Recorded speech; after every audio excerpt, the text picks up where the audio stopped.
Hi! Welcome back to my channel. It's me Divya. చాలా సింపుల్‌గా, క్విక్‌గా అయిపోయే లంచ్ బాక్స్ రెసిపీ అనమాట. పిల్లలకి ఎంతో ఇష్టమైన పొటాటోతో ఇలా ఒక్కసారి లంచ్ బాక్స్ చేసి పెట్టారంటే నిజంగా వాళ్ళు చాలా ఇష్టంగా తింటారనమాట. చాలా సింపుల్‌గా, క్విక్‌గా చేసేయొచ్చు. మార్నింగ్ టైంలో ఎలాంటి హడావిడి లేకుండా ఈ రెసిపీనైతే ఒకసారి ట్రై చేయండి.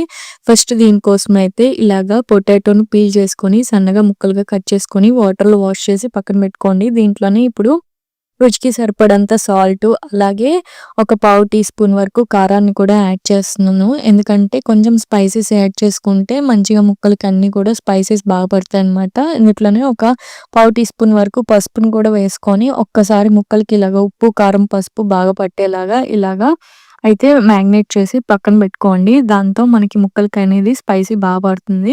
ఇప్పుడు స్టవ్ వెలిగించుకొని కళాయి పెట్టుకొని ఒక 3 టేబుల్ స్పూన్స్ వరకు ఆయిల్ యాడ్ చేసుకోండి. ఒక 2 కప్స్ రైస్‌కైతే ఈ ఆయిల్ సరిపోతుంది. అలాగే నేను కూడా 2 పొటాటోస్‌నైతే తీసుకున్నాను. 2 పొటాటో క్వాంటిటీస్‌కి మసాలా యాడ్ చేశాననమాట. సో, మీకు ఇంకా కావాలనుకుంటే మసాలా క్వాంటిటీ అండ్ పొటాటోస్‌కి తగ్గట్టు వేసుకోండి.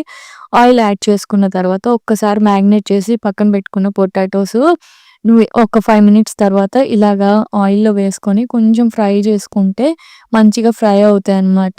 ఆయిల్‌లో వేసుకొని ఈ విధంగా అయితే వీటిని మీడియం ఫ్లేమ్‌లో పెట్టుకొని మధ్య మధ్యలో కలుపుకుంటూ ఫ్రై చేసుకోవాలి. పొటాటోస్ అనేది కొంచెం ఫ్రై అయ్యేంత వరకు కూడా వీడియోలో చూపిస్తున్న విధంగా ఫ్రై చేసుకోండి. రైస్‌లో వేసుకున్నప్పుడు చాలా బావుంటుందన్నమాట.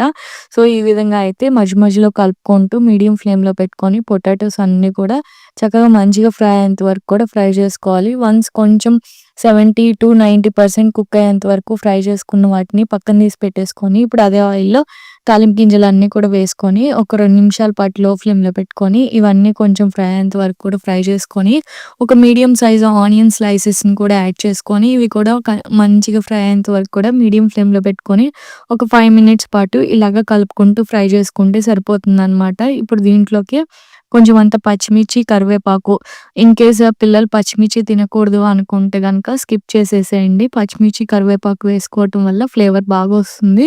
ఈ విధంగా ఇవి కూడా ఒక 2 నిమిషాల పాటు లో ఫ్లేమ్‌లో పెట్టుకొని ఫ్రై చేసుకున్న తర్వాత ఒక మీడియం సైజ్ టమాటాని కూడా ఇలాగ సన్నగా కట్ చేసుకొని ఇవి కూడా యాడ్ చేసుకుంటే మంచిగా టమాటా కూడా జ్యూసీగా బాగా కుక్ అవుతుందనమాట. ఈ విధంగా అయితే మీడియం ఫ్లేమ్‌లో పెట్టుకొని టమాటా, ఉల్లిపాయ అంతా కూడా మంచిగా కుక్ అయ్యేంత వరకు కూడా ఈ విధంగా మధ్య మధ్యలో కలుపుకుంటూ కుక్ చేసుకున్న తర్వాత దీంట్లోకి రుచికి సరిపడా అంటే మనం తీసుకునే రైస్ క్వాంటిటీకి సరిపడంత సాల్ట్, కారం ఏసుకోవాలి. ఇక్కడ హాఫ్ టీ స్పూన్ వరకు సాల్ట్, అలాగే 1 టేబుల్ స్పూన్ వరకు కారం, ఒక పావు టీ స్పూన్ వరకు పసుపుని యాడ్ చేసుకుంటున్నాను. దీంతో పాటే ఒక పావు టీ స్పూన్ వరకు ధనియాల, జీలకర్ర పొడిని కూడా యాడ్ చేసుకుంటున్నాను. అలాగే ఒక పావు టీ స్పూన్ గరం మసాలాను కూడా యాడ్ చేసుకొని ఇవన్నీ కూడా మంచిగా ఫ్రై అయ్యేంత వరకు కూడా ఈ విధంగా అయితే చక్కగా లో ఫ్లేమ్‌లో పెట్టేసుకొని ఒకసారి మసాలా అంతా కూడా పచ్చి వాసన పోయేంత వరకు కూడా ఈ విధంగా ఫ్రై చేసుకున్నాక ముందుగా ఫ్రై చేసి పక్కన పెట్టుకున్న పొటాటో పీసెస్‌ని కూడా వేసేసుకొని ఒక 2 నిమిషాల పాటు మసాలా అంతా కూడా పొటాటోస్‌కి బాగా పట్టేంత వరకు కూడా ఈ విధంగా ఫ్రై చేసుకోవాలి. ఇప్పుడు ఉడికించి చల్లారి పెట్టుకున్న రైస్‌ని కూడా యాడ్ చేసుకోవాలి. రైస్ కొంచెం చల్లారిన తర్వాత పొడి పొడిగా వస్తుంది. సో, రైస్‌ని కూడా యాడ్ చేసేసుకొని చక్కగా ఈ విధంగా అయితే 2 నిమిషాల పాటు లో ఫ్లేమ్‌లో పెట్టుకొని మొత్తం అంతా కూడా కలిపేసుకున్నాక ఒక 5 నిమిషాల పాటు లో ఫ్లేమ్‌లో పెట్టుకొని రైస్‌ని ఫ్రై చేసుకుంటే సరిపోతుందనమాట. టోటల్‌గా 5-10 మినిట్స్‌లోనే మనకి ఈ విధంగా రైస్ అనేది ప్రిపేర్ అయిపోతుంది. చాలా బావుంటుందనమాట. వింటర్ సీజన్‌లో ఇంకా వేడి వేడిగా సర్వ్ చేసుకొని తింటే ఎంతో టేస్టీగా ఉండే పొటాటో మసాలా రైస్ అయితే రెడీ అయిపోతుంది. చాలా సింపుల్‌గా, క్విక్‌గా చేసేయొచ్చు. మార్నింగ్ టైంలోకైతే లంచ్ బాక్సెస్‌లోకి ఈజీగా, క్విక్‌గా చేసే రెసిపీ అనమాట. చాలా సూపర్‌గా ఉంటుంది. ఒక్కసారి ఈ రెసిపీని మీరు కూడా ట్రై చేసి ఎలా ఉందో కమెంట్ సెక్షన్‌లో కమెంట్ చేయండి. అలానే ఇలాంటి మరిన్ని రెసిపీస్ కోసం అయితే మన ఛానల్‌ని సబ్స్క్రైబ్ చేసేసుకోండి.